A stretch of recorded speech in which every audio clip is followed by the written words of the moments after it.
Hai, kenalkan, gue adalah salah satu orang yang terkena anxiety disorder.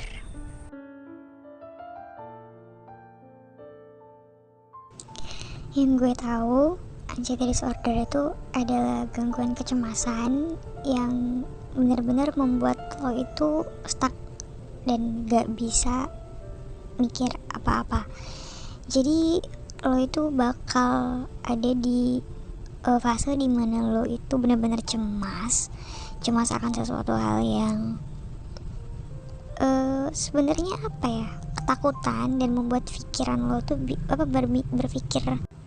berpikiran macam-macam dan bernegatif thinking terhadap sesuatu hal tersebut, dan lo jadi menduga orang-orang di sekeliling lo itu akan berbuat jahat kepada lo, padahal sebenarnya itu enggak. Dan itu adalah mindset kita, dan itu adalah salah satu dari kecemasan yang benar-benar saya rasain gitu. Nah, jadi gue itu setelah anxiety gue itu benar-benar kayak kambuh, saya menjadi seperti pikiran saya tuh kacau, benar-benar seperti rame, berisi, dan seakan-akan orang-orang yang ada di sekeliling gue itu akan berbuat jahat kepada gue, padahal sebenarnya nggak kayak gitu. Tapi saya nggak tahu gitu, jadi saya seakan-akan berprasangka buruk terhadap orang-orang yang ada di sekeliling gue, apa yang bakal mereka lakuin, dan benar-benar itu tuh membuat gue sangat-sangat waspada dan sangat-sangat merasa cemas pada saat itu. Dan biasanya kalau misalkan saya itu merasa cemas itu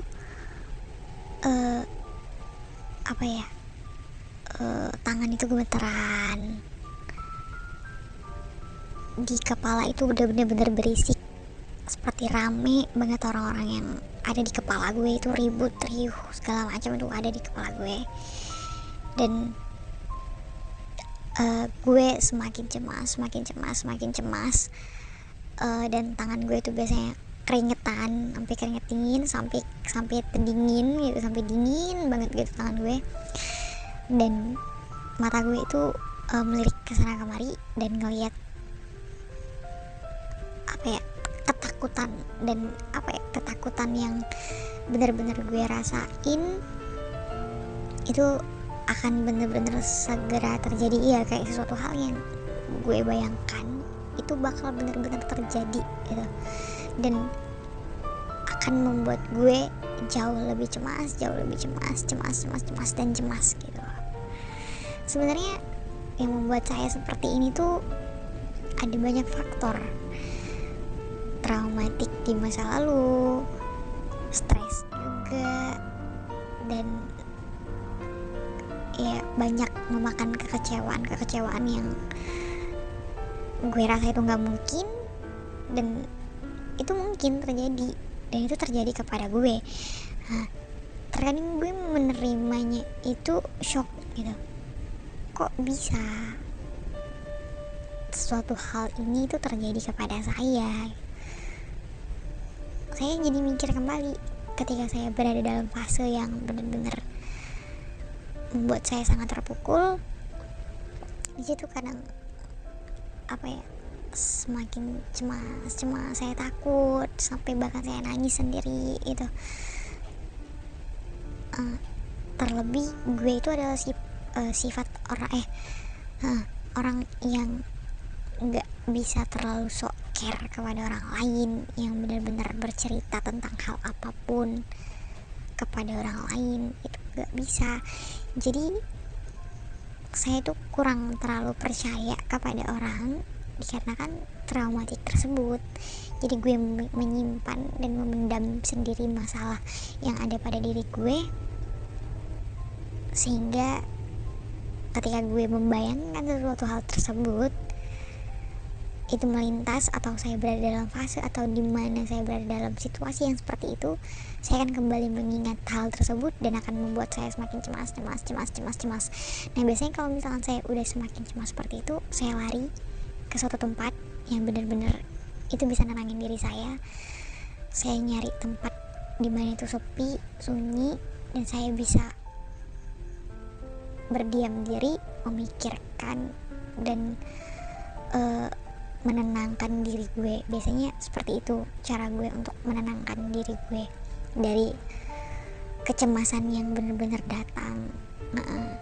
Jadi ketika saya merasa cemas itu, seakan-akan orang-orang yang berada di sekeliling gue tuh ngeliatin gue gitu loh, ngeliatin gue, ih anak ini kenapa sih gitu, ih anak ini, ih kenapa sih dia gini, kenapa sih dia gitu. Itu kan kadang pikiran-pikiran negatif, ih gue nanti diliatin orang kayak gini gak ya, ih gue nanti dibilangin orang kayak gini gak ya, ya ampun, terus nanti dia gak ya yang mau temenan sama gue kalau misalkan mereka tahu kalau misalkan gue itu ada gangguan kecemasan gini segala macam. Itu selalu hal-hal itu yang muncul di kepala gue, yang seolah itu sangat mengganggu bagi saya sendiri gitu. Bahkan ketika gue berada dalam lingkungan yang itu rame, itu gue seperti apa ya, semakin berburuk sangka, semakin waspada dengan orang-orang di sekeliling saya. Ketika mereka menanyakan sesuatu hal, saya akan menjawab seadanya. Saya tidak menanyakan kembali ya, apa ya, bukannya saya nggak care, bukan apa, tapi saya takut.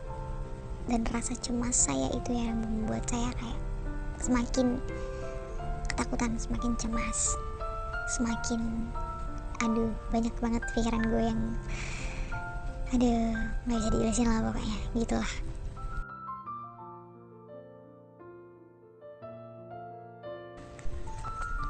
Pernah bahkan pada saat itu gue ngerasain sesuatu hal yang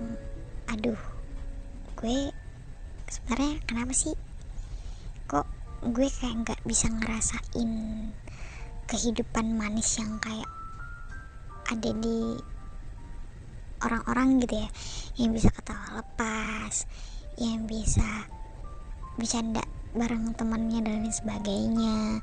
Kok gue kayaknya ngerasa sendiri dan selalu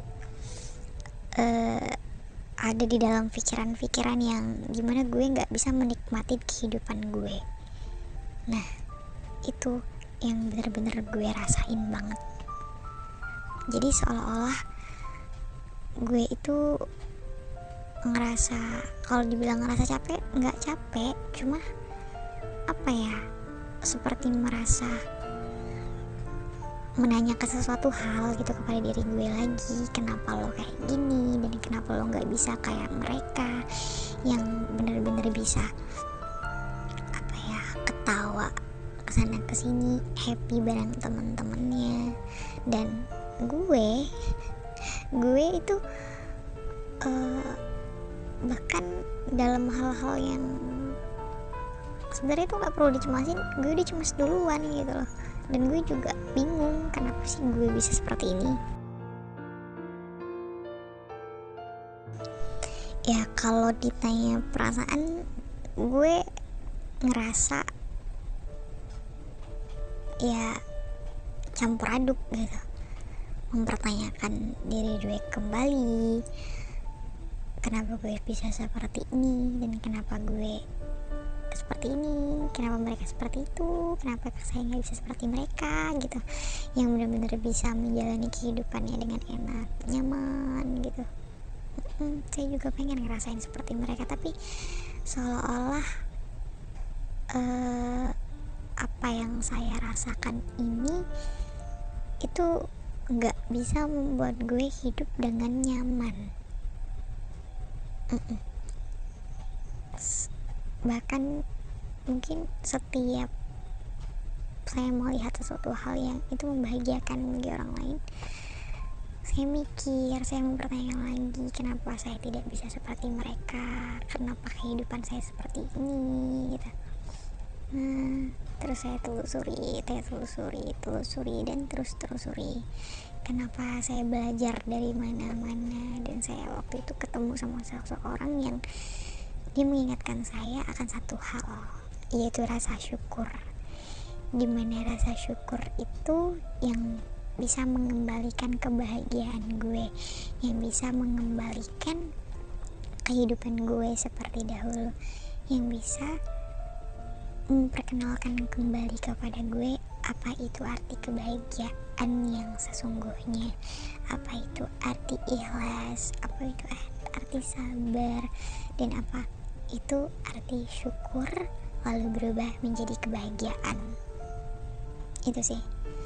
Dan gue bersyukur banget mempunyai teman-teman yang selalu mensupport gue, ya walaupun gak sepenuhnya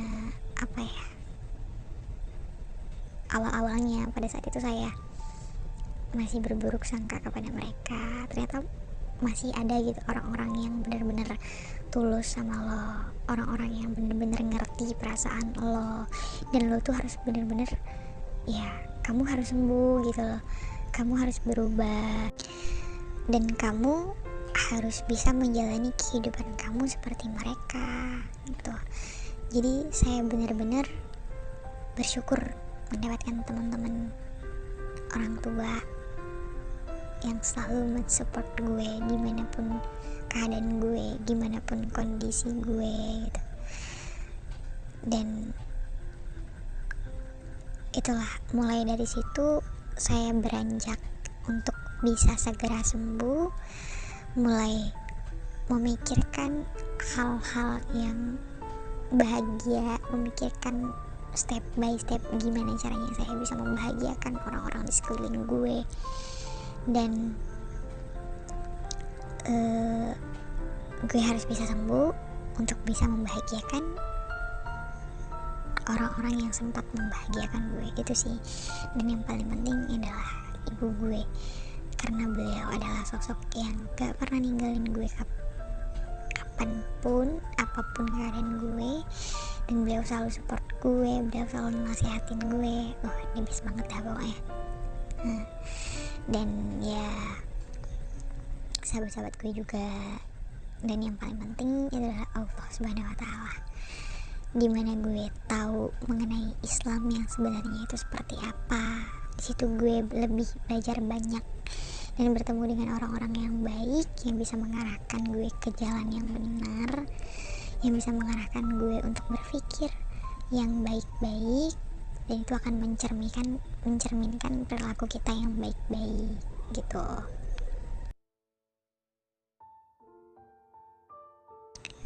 Dulu gue sempat mengira bahwa anxiety disorder itu nggak bisa untuk disembuhkan, tapi setelah gue ngerasain sendiri bagaimana di awal gue selalu berpikiran, dan itu menimbulkan rasa kecemasan yang sangat-sangat gue rasakan sampai saat ini. Itu kalau gue bilang itu udah jauh banget. Yang dulunya gue selalu berpikiran negatif sama orang-orang, yang dulunya gue selalu merasakan cemas, padahal sebenarnya nggak ada apa-apa gitu loh. Gue nya aja yang terlalu berpikir, mindset gue tuh yang terlalu kayak gini ya, riuh segala macam, itu pikiran gue itu sebenarnya.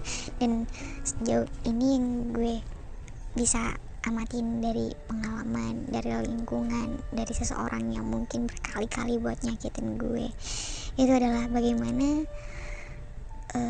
saya bisa belajar dari hal itu semua, dan untuk kembali memulihkan diri gue, kembali untuk merasakan sesuatu hal yang benar-benar harusnya gue rasain gitu.